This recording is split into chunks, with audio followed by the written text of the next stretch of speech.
Muito bom dia, ouvinte.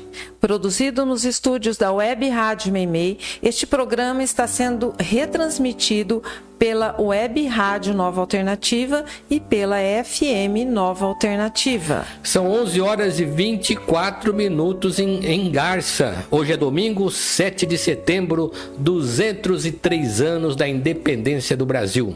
Agradecemos sua audiência, cumprimentando você e a todos que nos acompanham.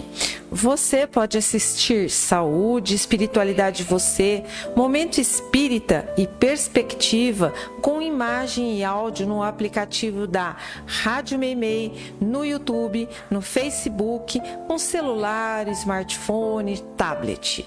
E vamos então para os temas desta edição. Que conselhos podemos dar a nós mesmos para errar menos? Por que André Luiz não foi recebido por sua mãe ao desencarnar?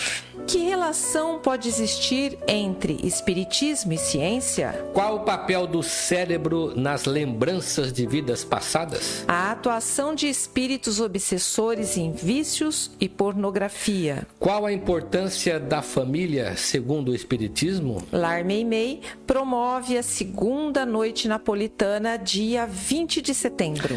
Você participa de Momento Espírita enviando perguntas ou comentários por WhatsApp para o número 14 981 05 15 35. Repetimos, 14 981 05 15 35. E atenção para o livro que vamos sortear logo mais em nosso programa.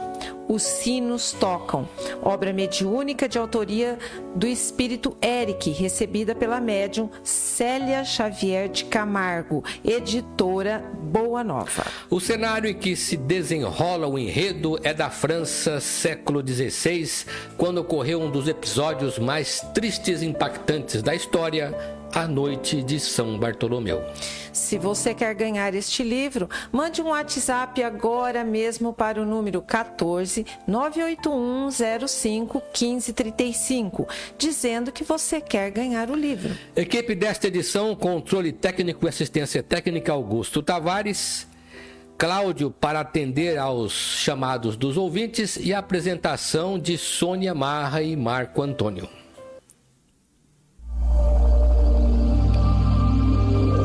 Momento Espírita. Um tempo de paz.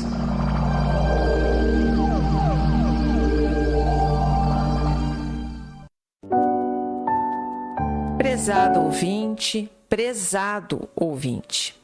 Conta Paulo Barreto, pelo médium Chico Xavier, que um sacerdote se esforçou muito para ajudar um jovem a se tornar um verdadeiro cristão. O moço tinha vivido até então uma vida de libertinagem e irresponsabilidades, causando frustrações, dores e sofrimentos em muitos lares. Mas a dedicação do sacerdote em favor de sua recuperação foi tanta e tão eficaz que depois de alguns anos o rapaz foi resgatado à vida honrosa e produtiva, tornando-se um autêntico benfeitor de seu povo. Muito tempo se passou desde então. O jovem amadureceu, tornou-se um verdadeiro benemérito e, quando já ancião, veio a desencarnar sobre a consternação da comunidade. Sua atuação no campo da caridade tinha sido tão expressiva e valiosa que ele foi recebido com festas no mundo espiritual e logo se engajou em tarefas de socorro. Certo dia, numa incursão em regiões de grande sofrimento da espiritualidade, onde deveria prestar assistência, ele ouviu alguém lhe chamar pelo nome. Quis reconhecer a voz e, quando se aproximou, para sua surpresa, encontrou entre os espíritos sofredores a figura do sacerdote, seu amigo e protetor.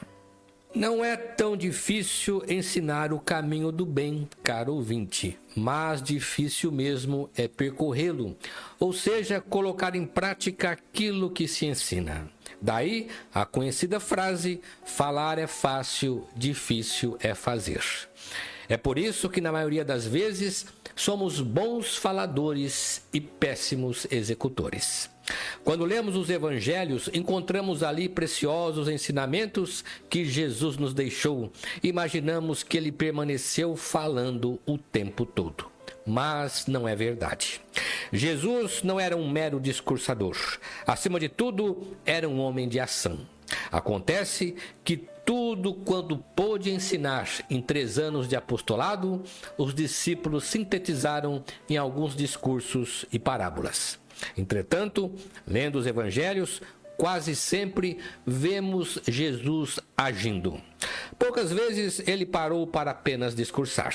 Quase sempre saía com os discípulos para atender ao povo, reunindo em torno de si pessoas necessitadas nas mais complicadas situações de vida. Então, vemo-lo rodeado de pessoas pobres, miseráveis, mendigos, prostitutas e algumas vezes fariseus e publicanos, a quem também pretendia ensinar. Jesus não tinha um local próprio onde podia transmitir suas mensagens. Seu campo de trabalho não era a sinagoga, nem o templo, mas todo lugar onde se encontravam pessoas em sofrimento. Ele ia à frente, mostrando aos discípulos como falar com as pessoas, como atendê-las e, sobretudo, como compreendê-las e amá-las. E de tudo que fez, por todos os lugares que passou, restaram os escritos dos evangelhos, que são os registros que seus seguidores fizeram para preservar e divulgar sua doutrina. O mais difícil na vida, no entanto, é transformar a palavra em ação. Todos temos essa dificuldade, mas foi justamente com isso que Jesus se preocupou. Na grande maioria das vezes, sabemos discernir o certo do errado, o bom do mal, o conveniente do inconveniente. Sabemos ensinar, orientar, aconselhar, mas nem sempre, quando somos nós o protagonista do problema, sabemos de fato agir com sabedoria e prudência. É por isso que, na maioria das vezes, a religião está nos lábios, mas não está no coração. Jesus se defrontou com esse problema e, vivendo o que ensinou, deixou para todos nós uma profunda lição de vida que só vamos de fato aprender se procurarmos pôr em prática as suas recomendações. Momento Espírita. O rádio é do ouvinte.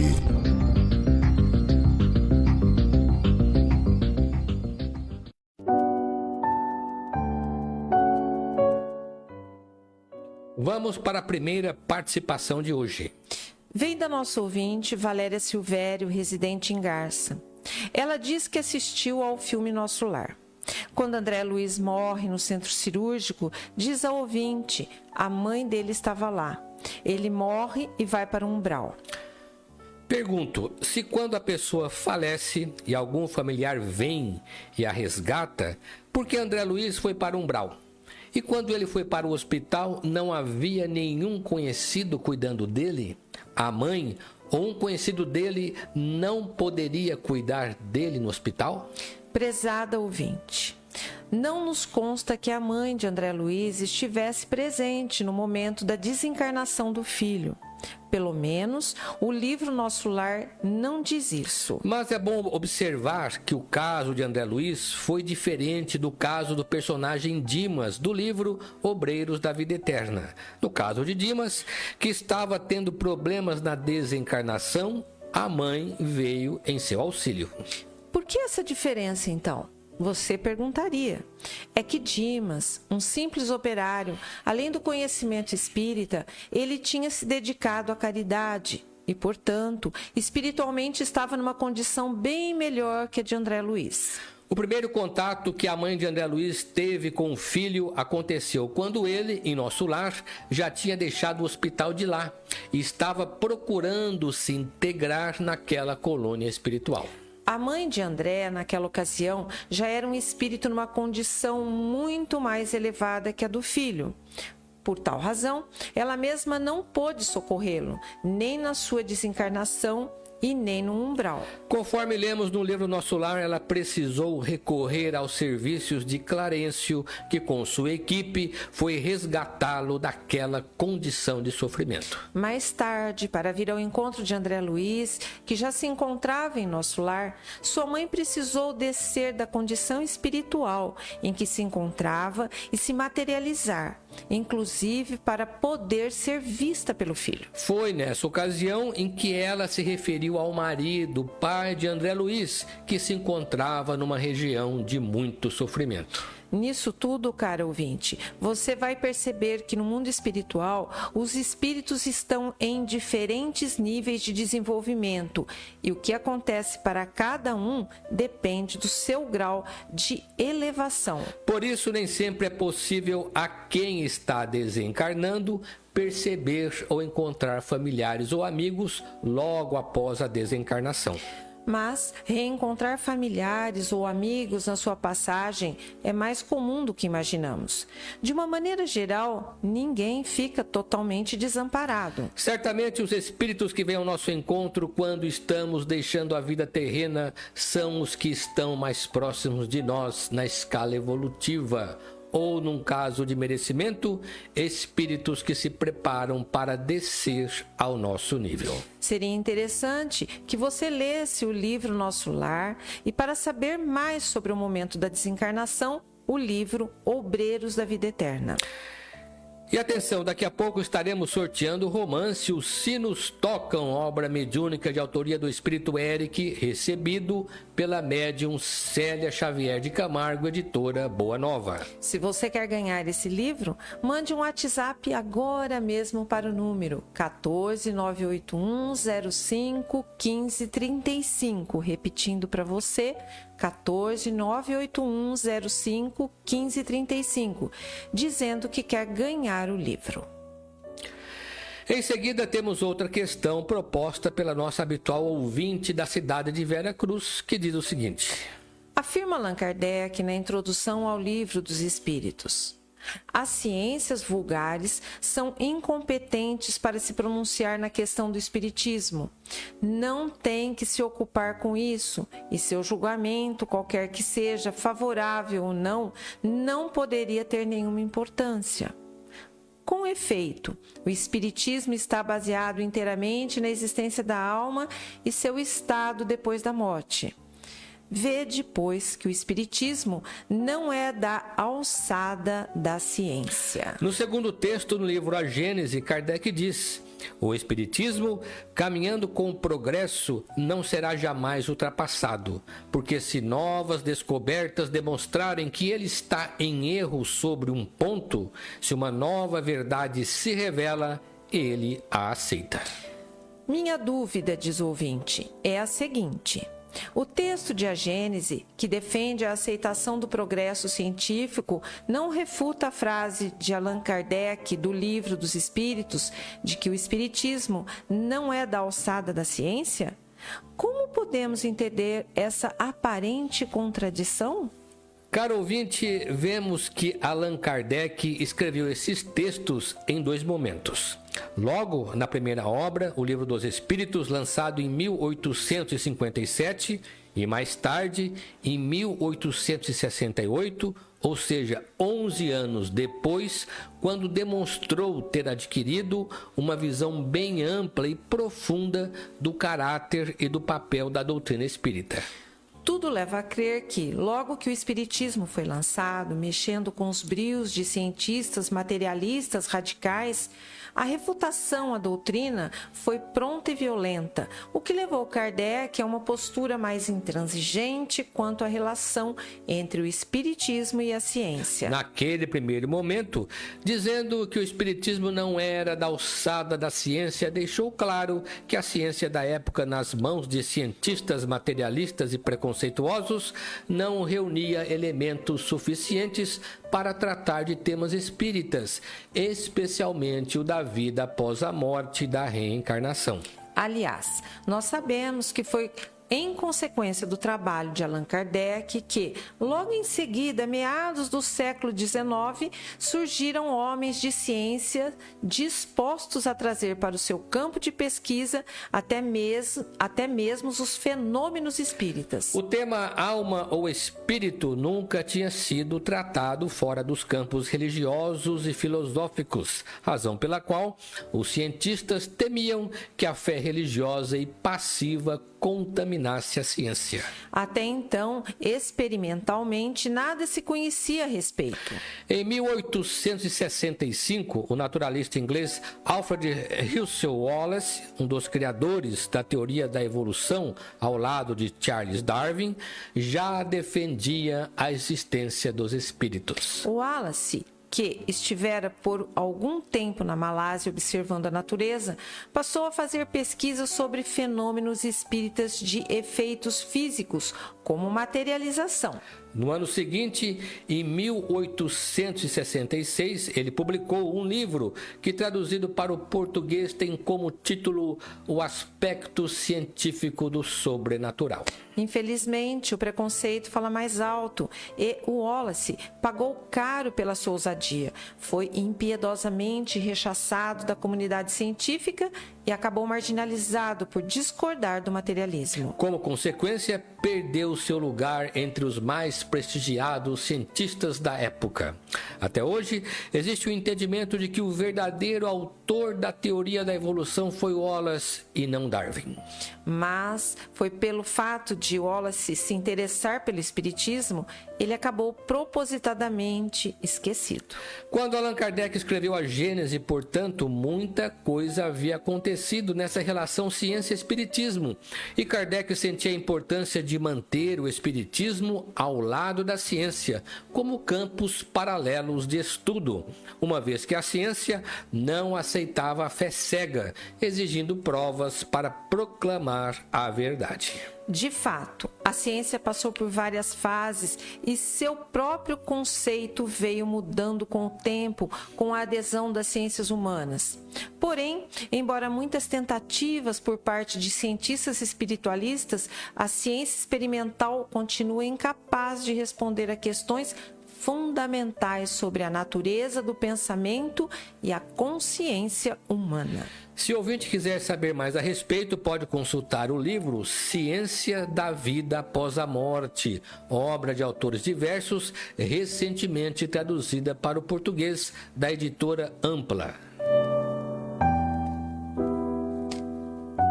Li uma matéria interessante sobre memória, afirma Cássia Cristina. Mas, como se trata de matéria científica, o autor apenas falou sobre a complexidade da memória cerebral, como se o espírito não existisse. Existem áreas específicas no cérebro responsáveis pela memória. Então eu pergunto, e essas pessoas que dizem se lembrar de vidas passadas, de onde vem a memória? Ela também está no cérebro? É claro que memórias de vidas passadas não podem estar em nosso cérebro atual, até porque o cérebro que continha a memória da vida anterior já morreu e não existe mais. Desse modo, se há quem possa vislumbrar episódios de vidas passadas, se não o faz uso de sua memória cerebral, deve obter tais informações de outra fonte. Essa fonte, segundo o Espiritismo, é o perispírito, que vai acumulando memórias ao longo das encarnações. Segundo André Luiz, a conexão mente-espírito se dá por meio de uma glândula endócrina chamada pineal ou epífise, situada na parte central do cérebro. Por motivos que desconhecemos, por meio da pineal, alguma memória passa do perispírito para o cérebro, fazendo vir à tona episódios de vida passada. Alguns estudiosos da reencarnação, sobretudo o Dr. Ian Stevenson, da Universidade de Virgínia, Estados Unidos, trouxeram rico material mostrando centenas de casos de crianças de várias partes do mundo que trazem esse tipo de lembrança, conforme o livro Crianças que se Lembram de Vidas Passadas, editora Vida e Consciência. Para nós são casos excepcionais, que exigem paciência e muito estudo, até porque raramente são detectados, mas podem servir de parâmetro para o estudo da reencarnação. Recordações de vida anterior, quando confirmadas por meio de pesquisas, são fortes indícios de reencarnação. No Brasil, tivemos os estudos científicos do Dr. Hernani Guimarães Andrade, autor do livro Reencarnação no Brasil, demonstrando, inclusive, a dificuldade de se localizar e se documentar tais casos devido ao preconceito que ainda paira na sociedade sobre reencarnação. E atenção, livro a ser sorteado daqui a pouco, Os Sinos Tocam, obra mediúnica de autoria do Espírito Eric, recebido pela médium Célia Xavier de Camargo, editora Boa Nova. Se você quer ganhar esse livro, mande agora um WhatsApp para o número 14 981 05 15 35, dizendo que quer ganhar o livro. Existem muitas coisas a que às vezes não damos o devido valor. A vida, por exemplo. A vida é uma bênção divina. Através dela, podemos ser felizes e proporcionar a felicidade aos outros. Por isso, é preciso defender a vida, a nossa vida e a do próximo. Pena de morte, aborto, suicídio e eutanásia são formas de violência contra a vida com as quais não podemos concordar. Lutemos em defesa da vida. Pena de morte. Um crime não justifica outro crime. Diga não. Suicídio. Um gesto infeliz. Dê uma chance a você mesmo. Existe sempre alguém para ajudá-lo. Aborto. Um ato de covardia. A vítima não pode defender-se. Eutanásia. Uma ação criminosa. Com confiança em Deus e o firme desejo de obedecer suas leis, a vida terá outro sentido. Mensagem em defesa da vida. Apoio. Federação Espírita.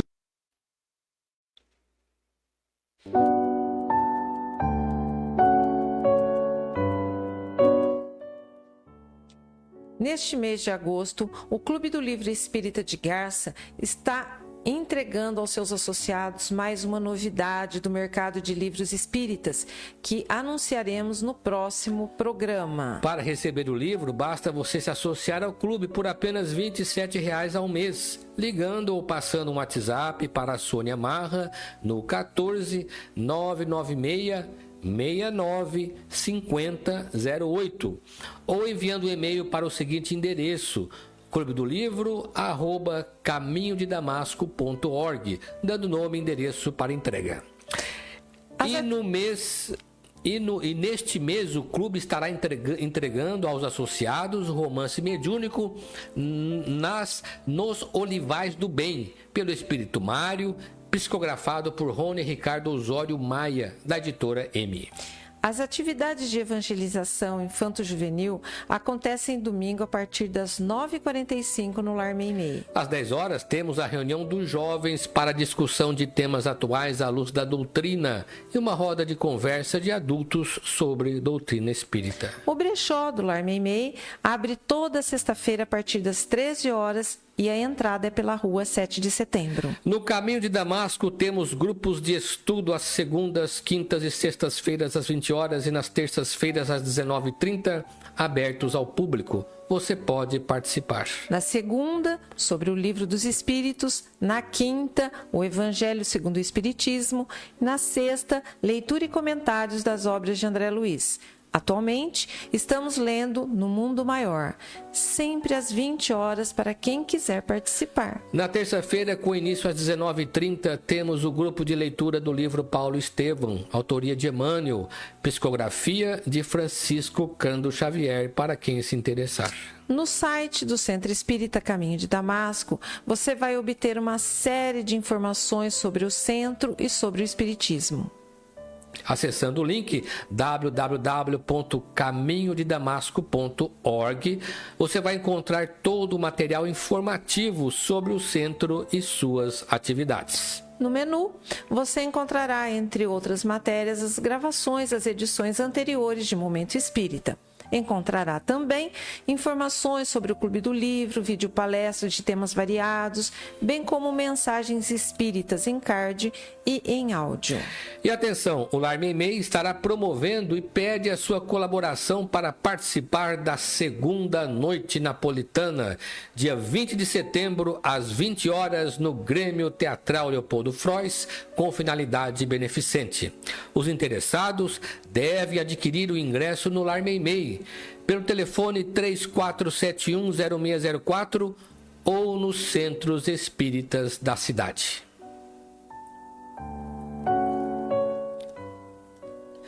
Mais uma dúvida do ouvinte para a nossa reflexão de hoje, que é a seguinte: como é a atuação dos espíritos inferiores nas pessoas no caso do vício em pornografia na internet? E em seguida, como é a intervenção ou ação dos espíritos inferiores no caso do vício em drogas ilegais? As duas questões podem se resumir numa só, porque a dúvida aqui é sobre a ação dos chamados espíritos obsessores, tanto em relação à pornografia que é veiculada pelas redes sociais, como em relação aos vícios por utilização de drogas proibidas por lei. O Espiritismo nos esclarece que, mais do que podemos imaginar, a população encarnada e a população desencarnada relacionam-se entre si pelo pensamento. É bom que fique claro que são as ondas mentais ou as ondas de pensamento que constituem um ponto de contato entre o nosso plano de vida e a dos espíritos. É claro que isso não acontece aleatoriamente, porque essas relações obedecem ao princípio da sintonia de sentimentos. De uma maneira bem simples, poderíamos generalizar dizendo que os bons atraem os maus e que os maus atraem os maus. O vício existe entre os viciados e os viciados tanto estão no plano físico quanto no plano espiritual. Assim, não devemos atribuir todos os nossos males aos espíritos, como não devemos atribuir a eles todo o bem que as pessoas venham a praticar.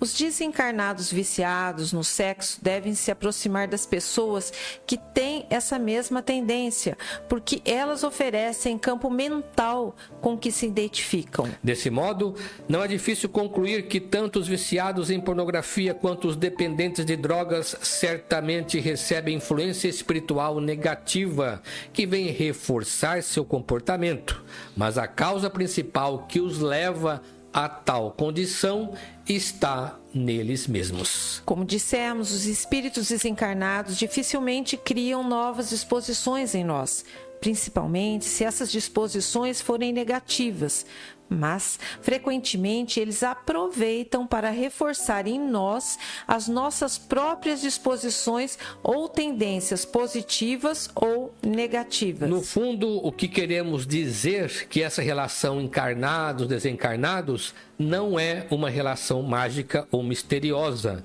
Ela tem causa em nós mesmos. E atenção para o livro que vamos sortear daqui a pouco, Os Sinos Tocam, obra mediúnica de autoria do espírito Eric, recebida pela médium Célia Xavier de Camargo, editora Boa Nova.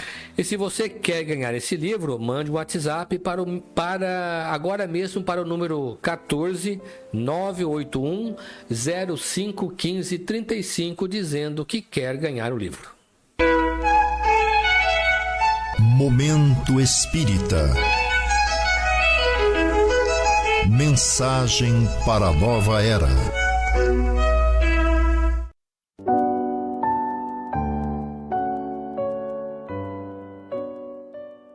Conhecendo a doutrina espírita, laços da família. Com certeza, a maioria das pessoas já percebeu o grande valor da família em nossa vida. Para o Espiritismo, porém, o valor da família é muito mais amplo e profundo do que comumente se pensa. Até porque as pessoas, de um modo geral, consideram que a ação da família está restrita apenas a esta vida. Mas para a doutrina espírita, ela faz parte da longa jornada do espírito, antes e depois desta encarnação, ou seja, abrangendo muitas experiências. Cresce, assim, a importância do papel da família, principalmente em relação à reeducação do espírito, que geralmente traz consigo alguns comprometimentos do passado.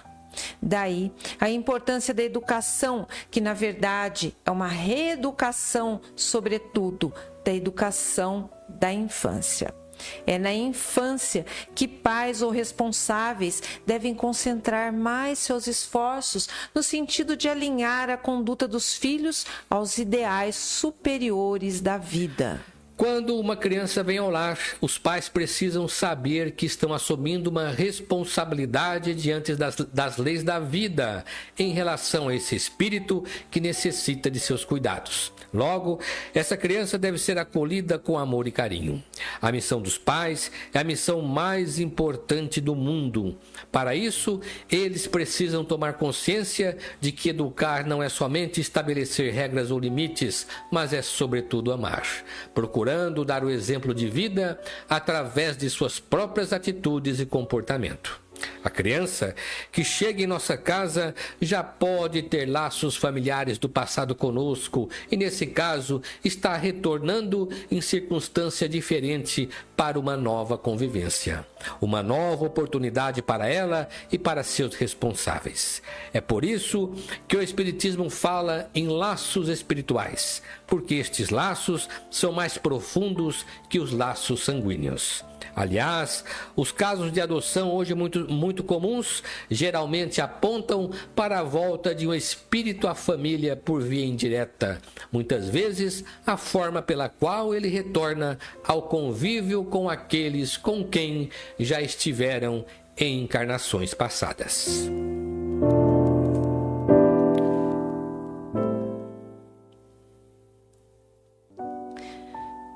Chegou o momento do sorteio do livro que anunciamos. Os Sinos Não Tocam, obra mediúnica de autoria do espírito Eric, recebida pela médium Célia Xavier de Carvalho de Camargo, editora Boa Nova.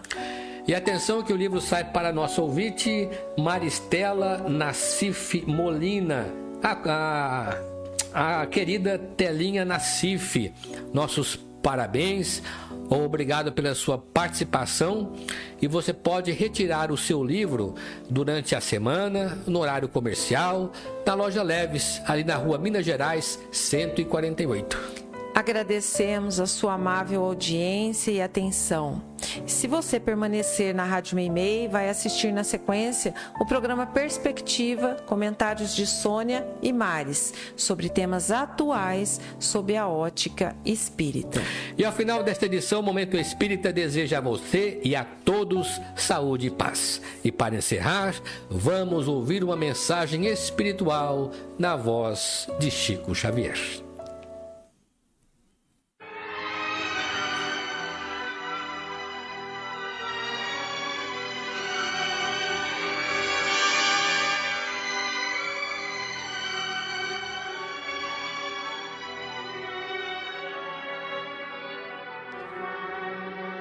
Acabou?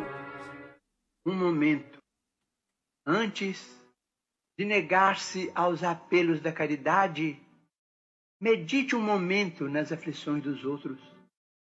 Imagine você no lugar de quem sofre. Observe os irmãos relegados aos padecimentos da rua e suponha-se constrangido a semelhante situação.